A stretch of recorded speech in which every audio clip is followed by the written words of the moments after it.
Larger than life, she's the heart and soul of any Chelsea party, and she's built a reputation as the girl that loves her hard landscaping. Last year, she co-designed a smaller show garden and won a gold. This year, she goes alone. I've always been a very strong lover of hard landscaping materials, really, and Chelsea's been a chance for me to really experiment. I've gone with a really strong colour theme. I really wanted to kind of turn the whole garden on its head, really. So I decided that we would have the strong colours within our hard landscaping. The green of the foliage and plants would support the hard landscaping, and usually it's the other way around.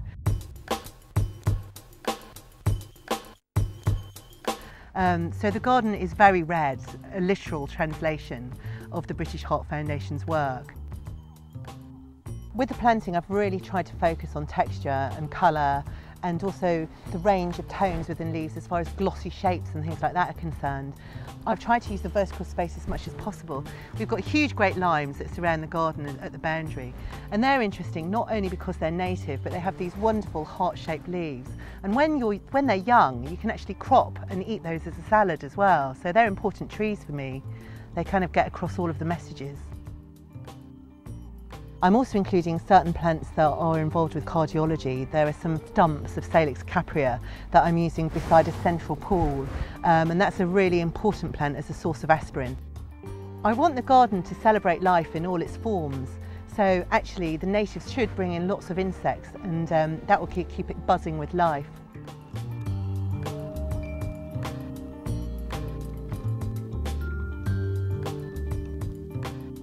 The whole design of the garden really hangs around the structures. And these huge, great red corpuscles are inspired by blood cells. These are a transparent red resin and acrylic structure.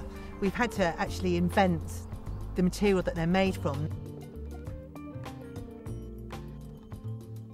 At night, the cells are lit. That's quite a difficult technique to get right. The other strong hard landscaping element is that we have these great huge red arches that are a literal translation of the heartstrings, and these structures, they'll rise from within the planting and zoom around the space, framing views. They'll be crossing, so you'll get different perspectives through the garden. I'm hoping that you'll get lots of reflection from the black water of the clouds and the space around it. I really want the garden to feel like an experience and not just something that you look at. I want it to be interactive. I've used quite a lot of textural backbone plants, things like ferns. There's lots of Asplenium scolopendrium in there, so they're lovely because they have this really glossy texture to them. So they'll bounce light into the space. In between that, we've got things like Regersias and hostas. I'm using hosta Devon Green actually, again because that is really glossy. There are a few flowers in there, but again, they're green. We've got Xandidicia green goddess. It's a great plant because it will grow actually in marginal water, but it will also grow in a drier position as well.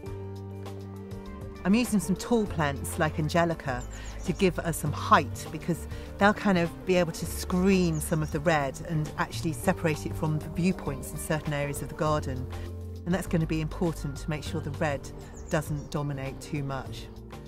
The garden's only going to work if I get the balance right.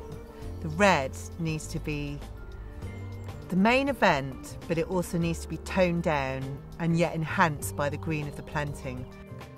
The garden is much more green than it is red, but the red really socks you in the eye. It's all about getting the balance just right. I really wanted to do something that would stand out. I wanted to do something that was exciting for me and something different to what I would do in my general work. It's a fantastic opportunity that I didn't want to waste. I know some people will absolutely hate the garden, but I'm hoping that some people will love it. And most of all, I'm hoping that people will remember it.